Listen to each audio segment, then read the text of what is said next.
Imagine waking up tomorrow and discovering that a single person owns $1 trillion. Not a country, not a corporation, one individual. At first, the number sounds impressive, then absurd, then almost meaningless. After all, what does $1 trillion actually look like? If you spent $1 every second, it would take nearly 32 years to spend $1 billion. To spend $1 trillion the same way? More than 31,000 years. Longer than recorded human civilization. Longer than the existence of the pyramids. Longer than almost everything we call history. And yet, for the first time ever, the world may soon witness the rise of a trillionaire. Many analysts believe Elon Musk is currently the leading candidate. But this isn't really a story about Elon Musk. It's a story about what happens when wealth reaches a scale humanity has never experienced before. Because beneath the headlines, beneath the stock prices, and beneath the fascination with billionaires, lies a deeper question. Should a trillionaire even be possible? To answer that question, we need to travel back in time. Long before Silicon Valley, long before Wall Street, long before the modern economy.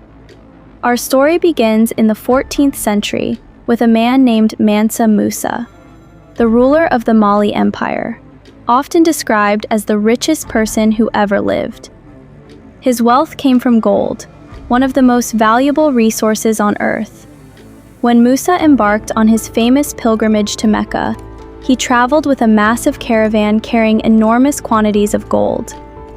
According to historical accounts, he gave away so much of it that local economies struggled with inflation for years afterward. Whether every detail is true or not, the story reveals something important. In Musa's world, wealth came from controlling scarce resources: gold, land, trade routes. The foundations of power were physical. Centuries later, another figure would dominate his era in a similar way: John D. Rockefeller, the founder of Standard Oil. By the early 1900s, oil had become the lifeblood of industrial civilization, and Rockefeller controlled most of it. At one point, Standard Oil accounted for roughly 90% of oil refining in the United States.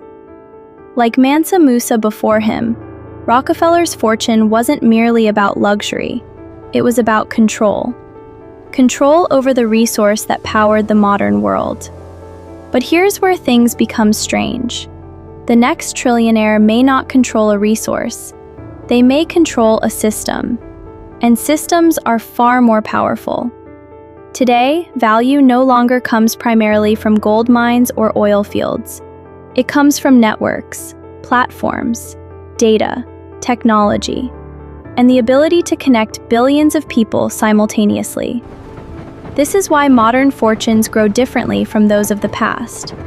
When Rockefeller sold more oil, his wealth increased. But when a digital platform gains users, the platform itself becomes more valuable. Every new participant increases the value of the entire network. Growth becomes exponential, not linear. This is the hidden engine behind many of the world's largest companies, and it may be the force that creates the first trillionaire. Consider Elon Musk. Most people associate his wealth with Tesla. Others think of SpaceX. Some think of artificial intelligence. But the real story is larger than any single company.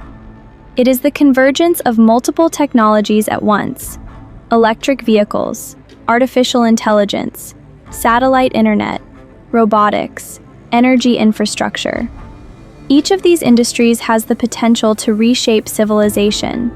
Together, they create something unprecedented: a concentration of influence that extends far beyond personal wealth. Because here's the surprising truth: the first trillionaire may never actually possess $1 trillion in cash. Their wealth will exist mostly as ownership. Ownership of companies, ownership of networks, ownership of infrastructure. And ownership may be more powerful than money itself. Money can be spent. Ownership controls the future. This is where the trillionaire paradox begins. The same forces that create extraordinary wealth often create extraordinary progress. The internet connected the world. Technology lifted billions out of poverty. Medical breakthroughs extended human life. Innovation has transformed civilization. Yet these same forces also tend to concentrate power. The winner of a technological revolution often captures a disproportionate share of the rewards.